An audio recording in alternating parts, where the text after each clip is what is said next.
네, 학생 여러분 안녕하세요. 오늘부터 중학교 1학년 수학에서는 본격적으로 도형에 대해서 공부해 보도록 하겠습니다.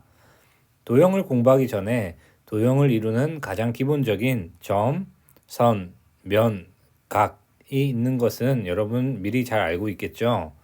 따라서 오늘은 점, 선, 면, 각과 관련돼 있는 중학교 수학에 대한 내용과 거기에 따른 여러 가지 성질들에 대해서 함께 공부해 보도록 하겠습니다.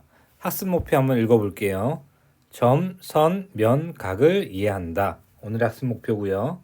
학습 목표에 따른 학습 내용은 점, 선, 면, 각의 용어에 대해서 한번 공부해 보고요. 그리고 이제 두 점 사이에 대한 거리, 그리고 점과 직선 사이에 대한 거리, 그리고 막꼭지각이라는 각을 배울 텐데 이 막꼭지각은 어떤 성질이 있는지 거기에 대해서 함께 공부해 보도록 하겠습니다. 자, 첫 번째 내용입니다. 선과 선이 혹은 선과 면이 만나서 생기는 점, 즉 여러분도 보기에 쉽게 선과 선이 만나면 하나의 점으로 만나죠. 그리고 면과 선이 만나면 또 하나에 대한 점으로 만나는 것은 쉽게 머릿속으로 생각할 수 있을 거예요. 이 선과 선, 선과 면이 만나서 생기는 점을 앞으로 우리는 교점이라고 이야기하도록 하겠습니다. 면과 면이 만나면 또 선을 하나 만들어내죠. 이 선은 뭐라고 이름을 지으면 될까요? 네, 맞아요. 면과 면이 만나서 생기는 선을 앞으로 교선이라고 이야기하도록 하겠습니다. 자, 그러면 오른쪽 그림을 보면서 교점, 교선에 대한 용어를 복습해 보도록 하겠습니다. 오른쪽 그림과 같은 직육면체를 보고 물음에 답하라는 문제입니다. 첫 번째 내용 볼게요. 모서리와 모서리가 만나서 생기는 교점은 모두 몇 개인지 구하는 문제가 되겠군요. 자, 모서리와 모서리가 만난다는 말은 선생님이 그림과 같이 AB라는 모서리가 있고요. AD라는 모서리가 있죠. 이 AB와 AD가 만나는 모서리가 만나는 점 A가 바로 두 모서리가 만나는 교점이라고 이야기할 수 있습니다. 따라서 이런 모양에 대한 교점은 총 몇 개 있는지 한번 구해보면 이 AB 모서리와 AD 모서리가 만나는 점 A, 그리고 점 B, 그리고 점 C, 그리고 점 D는 각각 4개의 모서리가 중 2개씩 만나서 생기는 점이 되겠죠. 그리고 이 점, F점, G점, H점도 2개의 모서리가 만나서 생기는 교점이라고 이야기할 수 있습니다. 따라서 모서리와 모서리가 만나는 생기는 교점은 총 8개라고 이야기할 수 있겠네요. 그렇다면 면과 면이 만나서 생기는 교선은 모두 몇 개 있는지 구해봅시다. 면과 면이 만난다라는 말은 면 ABCD라는 면이 이렇게 있을 거예요. 그죠? 그리고 ABFE라는 또 면이 있겠네요. 이때 요 두 면이 만났을 때 선 AB를 이렇게 만들어 준다라는 것을 눈으로 확인할 수 있겠죠. 따라서 이 AB라는 선은 면 ABCD와 면 ABFE가 만나서 생기는 교선이라고 이야기할 수 있겠습니다. 그렇다면 이런 형식으로 만들어지는 교선은 총 몇 개 있는지 구하면 AB 한 개와 AD도 되겠죠. AD는 면 ABCD와 AEHD가 만나서 생기는 교선이라고 이야기할 수 있겠네요. 즉, 선 AB, AD, BC, CD, 그리고 BF, AE, FE, FG, GH와 같이 이 직육면체에 있는 모든 모서리가 바로 면과 면이 만나서 생기는 교선이라고 이야기할 수 있겠습니다. 즉, 직육면체에 대한 모든 모서리의 개수는 12개이기 때문에 면과 면이 만나서 생기는 교선은 총 4 곱하기 3 해서 12라고 이야기할 수 있겠네요. 따라서 1번 문제의 답은 8개, 2번 문제의 답은 12개라고 이야기할 수 있습니다.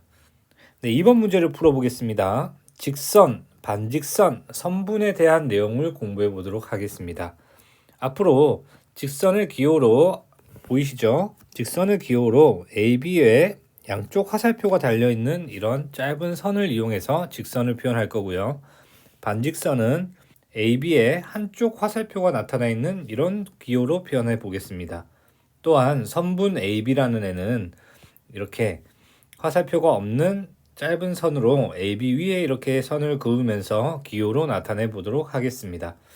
직선과 반직선과 선분을 나타내는 세 가지에 대한 기호니까 앞으로 이들에 대한 기호가 계속해서 나올 거예요. 여러분들은 기호를 정확하게 숙지하시고 헷갈리지 않도록 오늘 복습을 꼭 잘 해주시길 바랍니다. 문제를 풀어볼게요. 오른쪽 그림과 같이 한 직선 위에 세 점 A, B, C가 있습니다. 다음 중에서 서로 같은 것을 나타내는 것끼리 짝을 지으라고 합니다. 밑에 8개에 대한 직선, 반직선, 그리고 선분에 대한 기호가 나타나 있는데 오른쪽 그림과 밑에 있는 기호들을 한번 대응시켜 보면서 서로 같은 것이 무엇인지 한번 짝을 지어 보겠습니다. 자, 먼저 1번 맨 앞에 있는 이 AB 그리고 양옆에 화살표가 나와 있는 것은 직선을 이야기한다 이야기했죠. 따라서 이 AB 직선이라는 뜻은 점 A와 점 B를 지나는 직선, 즉 전체에 있는 이 선을 다 이야기하는 거라고 이야기할 수 있겠죠. 이 AB와 BC 직선 그리고 AC 직선을 한번 살펴보세요. 이 AB 직선, BC 직선, AC 직선은 전부 다 AB를 지나는 하나의 직선을 이야기해 주기 때문에 이 세 개에 대한 기호가 전부 같은 것을 이야기한다라는 것을 쉽게 확인해 줄 수 있습니다. 또한 이것도 살펴볼게요. AC 선분을 이야기하고 있죠. AC 선분은 점 A와 점 C를 양 끝으로 하는 선분이라고 이야기했습니다. 그런데 여기에서 선분 CA도 한번 살펴보세요. 선분 CA도 A와 점 C를 양 끝으로 하는 선분을 이야기해 주고 있죠. 따라서 선분 AC와 선분 CA는 두 개가 서로 같다라고 우리는 확인할 수 있습니다.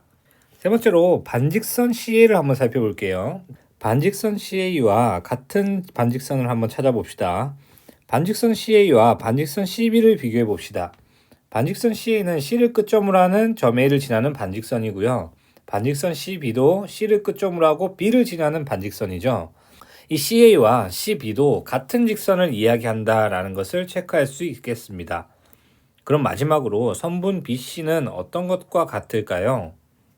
그렇습니다. 선분 BC는 앞에 나오는 빨간색, 파란색, 녹색과는 전부 다른 하나의 선분이죠. 따라서 빨간색은 빨간색끼리, 그리고 파란색은 파란색끼리, 녹색은 녹색끼리 같고요. 선분 BC는 따로 같은 부분이 없네요. 자, 세 번째 문제 보겠습니다. 막꼭지각의 크기는 서로 같습니다. 자, 막꼭지각이 무엇인지 함께 살펴보도록 할게요. 직선과 직선이 만나서 생기는 점을 교점이라고 이야기했습니다. 그리고 이렇게 교점이 하나가 만들어지면 거기에 따른 각이 총 4가지의 각이 나오죠. 이 4가지의 각을 앞으로 우리는 교각이라고 이야기를 할게요. 따라서 직선과 직선이 만나면 하나의 교점과 4개의 교각이 나온다라고 우리는 확인할 수 있겠네요. 이 교각들 중에서 이렇게 마주보는 각을 앞으로 우리는 무엇이라고 이야기하냐면 막꼭지각이라고 이야기하도록 하겠습니다. 막꼭지각. 그리고 여기 밑에 있는 각과 위에 있는 각이 바로 막꼭지각이 되겠죠. 이제 이 막꼭지각에 대한 성질을 한번 살펴보도록 할게요. 자, 앞에서 이야기했듯이 우리가 직선 위에 있는 한 점에서 각을 측정하면 이 각은 평각이라고 이야기했습니다. 평각의 경우는 180도가 된다라는 것을 잘 알 수 있겠죠. 그리고 이 점을 기준으로 오른쪽 선도 당연히 평평한 곳에 있는 각이니까 이 각도 180도가 된다라는 것도 쉽게 확인할 수 있을 겁니다. 여기에서 한쪽에 있는 각을 별표라고 이야기한다면 그 오른쪽에 있는 만나는 각은 180도에서 별표를 뺀 각이 되겠죠. 그리고 180에서 별표를 뺀 각이 바로 파란색에 있는 각이니까 오른쪽에 있는 각은 어떻게 될까요? 마찬가지로 평각이 되기 때문에 오른쪽 이쪽에 있는 각도 당연히 별표각이 돼야 되겠네요. 즉 마주보는 두 개의 각은 서로 똑같다라는 것을 평각에 대한 성질을 이용해서 쉽게 확인할 수 있겠죠. 따라서 막꼭지각에 대한 크기는 서로 같다라는 내용을 다음과 같이 살펴봤습니다. 자, 마지막으로 다음 내용을 살펴볼게요. 두 직선 AB와 CD의 교각이 직각일 때 교각이 무엇인지 앞에서 이야기를 했죠. 교각은 두 개의 직선이 만나서 생기는 점, 그리고 그 교각이라고 이야기했어요. 이때 교각이 직각일 때 두 직선은 직교한다라고 이야기하겠습니다. 또는 서로 수직이다라고도 이야기하도록 하겠습니다. 이것을 기호로 AB O자 모양을 써서 ABOCD라고 이렇게 나타내고요. 또한 선분 AB의 중점 M을 지나고 선분 AB의 수직인 직선 L을 수직 이등분선이라고 이야기하도록 하겠습니다. 자, 그러면 직교와 수직 이등분선에 대한 개념을 바탕으로 점과 점 사이에 대한 거리는 어떻게 약속을 하는지, 또한 점과 직선 사이에 대한 거리는 어떤 식으로 약속을 하는지 함께 살펴보도록 할게요. 점과 점 사이에 대한 거리는 점과 점이 이렇게 A라는 점이 있고 B라는 점이 있을 때 점과 점 사이에 대한 거리는 이런 식으로도 갈 수 있고 다음과 같이 갈 수도 있고 여러 가지로 우리는 거리를 이야기할 수 있겠죠. 이때 점과 점 사이에 대한 거리를 정확히 약속하지 않으면 다양한 이렇게 오류의 상황이 나타난다라는 것을 직접적으로 확인할 수 있겠습니다. 따라서 앞으로 수학에서 점과 점 사이에 대한 거리는 어떤 것으로 이제 약속을 하게 되냐면 점 A와 점 B를 지나는 선분 있죠. 이 선분의 길이를 앞으로 점과 점 사이에 대한 거리라고 약속을 하도록 하겠습니다. 즉, 여기 나오는 여러 가지 있는 선들 중에서 가장 짧은 선이 바로 점과 점 사이에 대한 거리가 되겠네요. 마찬가지로 점과 직선 사이에 대한 거리도 마찬가지가 될 겁니다. 직선 L이라는 애가 있고요. 점 P라는 점이 밖에 있다고 한번 이야기 한번 해봅시다. 이 직선과 점 사이에 대한 거리도 이런 식으로도 적을 수 있고 이렇게도 이야기할 수 있고 이런 식으로도 이야기할 수 있고 다양하게 점과 직선 사이에 대해서 이렇게 줄을 그을 수 있겠죠.